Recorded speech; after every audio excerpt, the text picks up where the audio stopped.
Ciao avventurieri e benvenuti in questa nuova motoavventura. Oggi mi trovo nel comune di Monti, un suggestivo paesino dell'entroterra gallurese con circa 2500 abitanti, noto per i suoi nobili vitigni e i suoi pregiati vini prodotti e commercializzati dalla storica cantina sociale del Vermentino. Percorrendo questa strada ricca di curve e tornanti che ben si prestano al divertimento in moto, sono diretto ad un luogo religioso e solitario situato a circa 13 km dall'abitante, il santuario di San Paolo l'Eremita. Andiamo ragazzi, scopriamolo insieme! Seguendo una cartellonistica ben leggibile, svoltiamo a sinistra per raggiungere in tutta tranquillità il santuario. È sicuramente uno dei santuari più venerati del Nord Sardegna, che vede ogni anno un folto numero di fedeli peregrinare verso questa meta religiosa per sciogliere un voto, fare una promessa, ma anche soltanto per trascorrere una giornata rilassante in compagnia, tra una natura ancora incontaminata. Ogni anno, nel mese di settembre, la città di Olbia organizza un pellegrinaggio notturno a piedi su un sentiero che si sviluppa per circa 25 km, mentre la festa solenne, alla quale partecipano tutti i paesi, si svolge il 16 agosto, probabilmente perché in questo mese, sin dai tempi antichi, i pastori e i contadini erano più liberi dalle faccende agricole. Nel mentre qualcuno prova ad ingarellarsi, facciamo una piccola sosta in questo bellissimo punto panoramico. Guardate che meraviglia! Durante il percorso che ci conduce al santuario di San Paolo è d'obbligo effettuare una sosta in questo bellissimo punto panoramico, dal quale si può godere di questa spettacolare veduta sulla marina di Olbia, su Golfo Aranci, Capo Figari, e di qui a lato si può anche ammirare Tavolara. Per di più avverto anche il rumore di una cascata, vediamo se riesco ad inquadrarla. Eccola qua, guardate, c'è un bellissimo salto tra una verdeggiante natura. Ora riprendiamo il percorso che ben si sposa con un cammino di ascesa spirituale.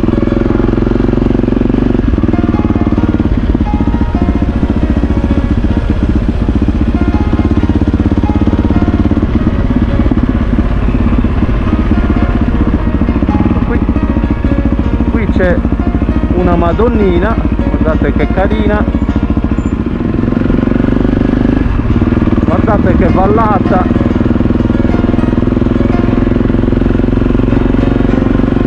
qui gli alberi arrivano quasi a baciarsi.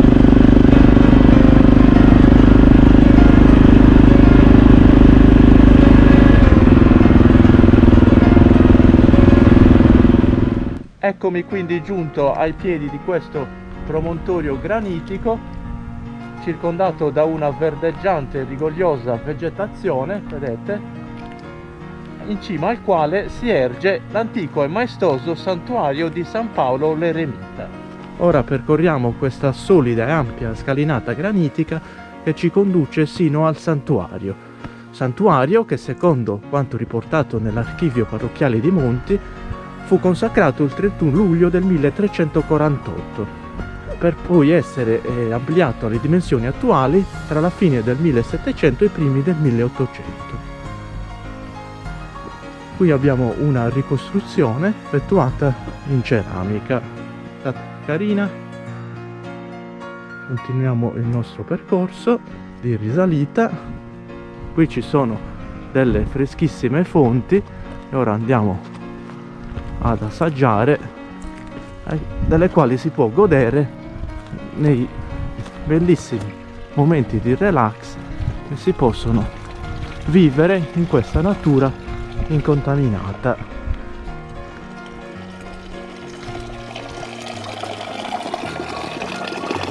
Ecco qua.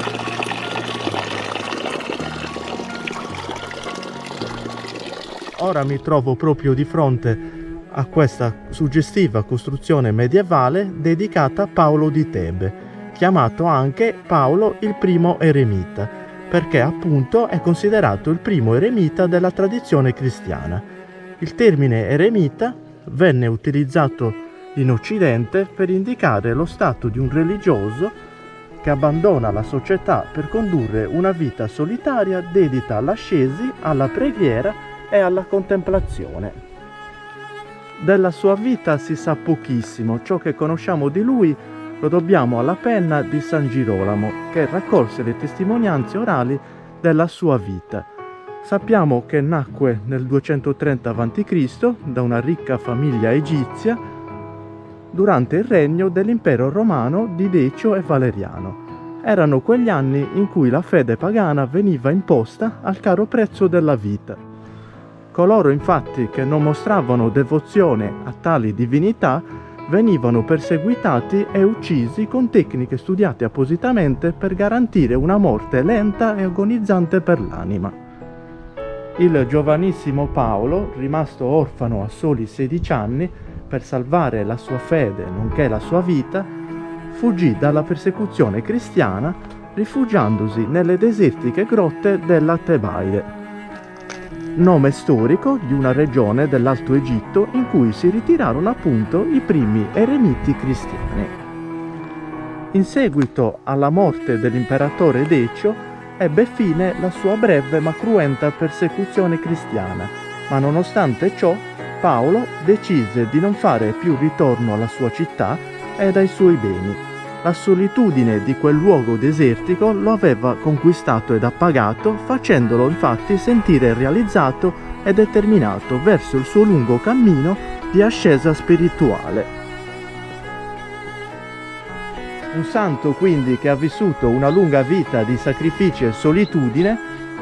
La leggenda infatti narra che si nutrisse con i frutti delle palme da dattero presenti nel deserto della Tebaide e con il pane che un corvo gli portava dalla città. Pare che sia vissuto sino al 342 d.C., anno della sua morte. Il suo corpo venne seppellito da Sant'Antonio nei pressi della grotta dove egli aveva vissuto. Successivamente le sue reliquie vennero trasferite a Costantinopoli, trafugate a Venezia e tutt'oggi si trovano in Ungheria, dove nella prima metà del 1200 sorse l'ordine monastico dei Paolini. Dopo avervi fornito alcune informazioni sulla vita di Paolo di Tebe, è giunto ora il momento di varcare questo solido portone per addentrarci nel cuore di questo suggestivo luogo di culto, rispettandone la sua quiete. Guardate che meraviglia! Non è semplice tradurre a parole l'emozione generata da queste imponenti mura, illuminate da una luce soffusa che mi trasmette una sensazione tra il sublime e il divino, un abbraccio di pace e serenità che solo pochi luoghi riescono a donare.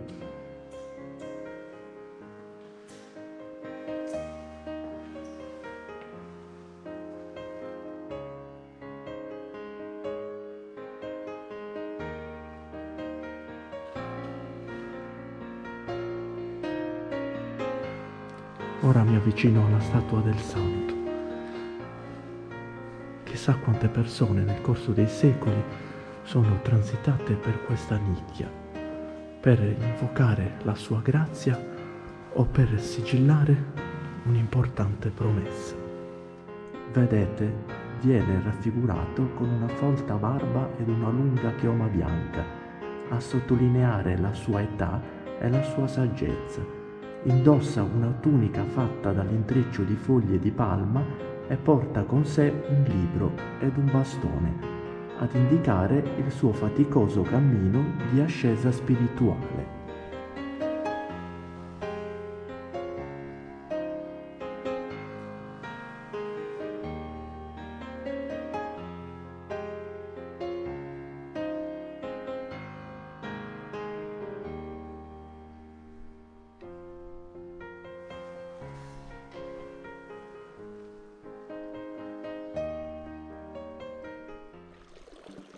come potete vedere, qui al lato del santuario sono presenti degli alloggi che vengono ben curati dalla confraternita di Monti e utilizzati durante il periodo dei festeggiamenti in onore del santo.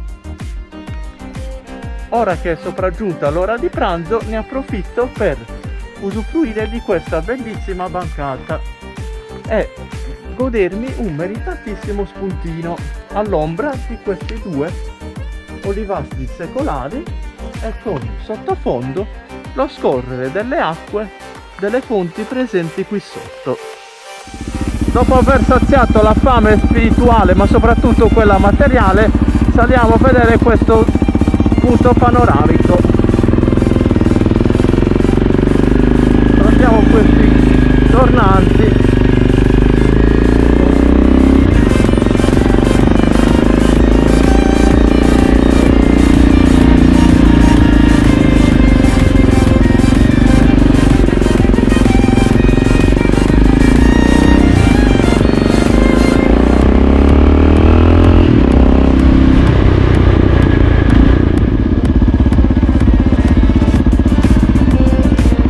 Arrivati, è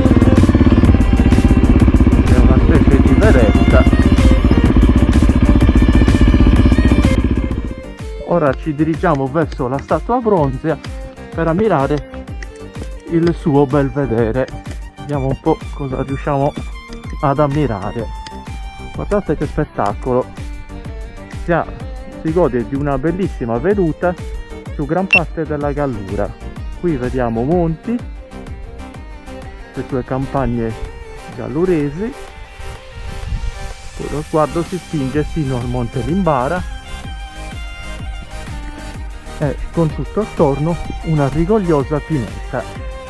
E in questo bellissimo panorama gallurese concludo questo viaggio spirituale che ci ha portato a riscoprire alcuni stracci di vita di San Paolo l'Eremita e vi invito ad iscrivervi al canale, lasciare un like se il video vi ha emozionati e seguirmi nella prossima destinazione. Ciao motoavventurieri!